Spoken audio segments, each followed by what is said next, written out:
Bonjour Anne. Bonjour Cécile. Vous avez regardé la presse et vous avez commencé par 20 minutes. Oui, on va démarrer avec le journal 20 minutes qui fait sa une, vous allez le voir sur... Pardon, je poursuis, voilà. On arrive dans la revue de presse, la qualité de l'air, c'est terminé.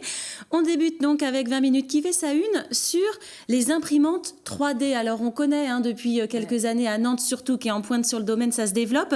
Et bien là on passe à une étape supérieure, vous le voyez en titre, ils vont imprimer une vraie maison 3D. Alors vous allez le voir sur l'image suivante, ça ressemble à de la chantilly un petit peu, mais c'est vraiment rigide. C'est une maison en 3D. Alors là, on la voit à échelle plus réduite.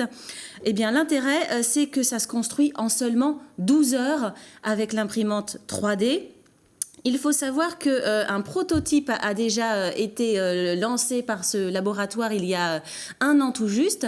Le grand intérêt, ça se construit vite. Eh bien, l'intérêt, vous le voyez sur cette image, c'est qu'on peut notamment travailler pour l'habitat d'urgence.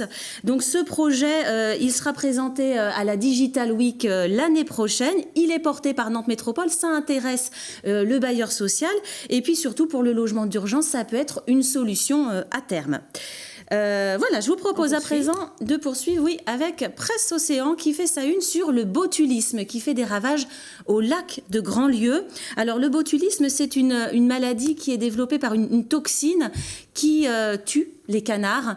Alors depuis le début de l'été, 300 canards sont décédés sur la réserve naturelle du lac de Grandlieu. Il y a beaucoup de canards là-bas. Donc on apprend dans cet article de Presse Océan que le niveau du lac est très bas, qu'il y a de la chaleur, que ça peut favoriser cette toxine. Mais rien à voir avec 1995 où il y avait eu une mortalité très très impressionnante. Presque toute la population d'oiseaux, 50 000 individus, avaient été décimés.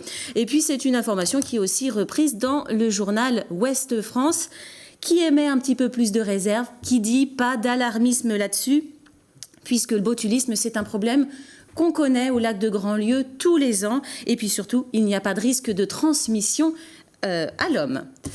Je poursuis avec Ouest France, toujours. Cécile, je vais vous demander qu'est-ce que vous avez prévu ce midi, tout à l'heure, après la matinale.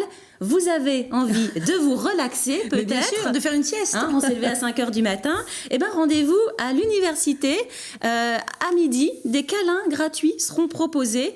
Voilà, c'est au niveau du théâtre universitaire de Nantes. Des câlins gratuits. Voilà. Ça, pour se détendre, c'est pas mal. Merci beaucoup, Anne.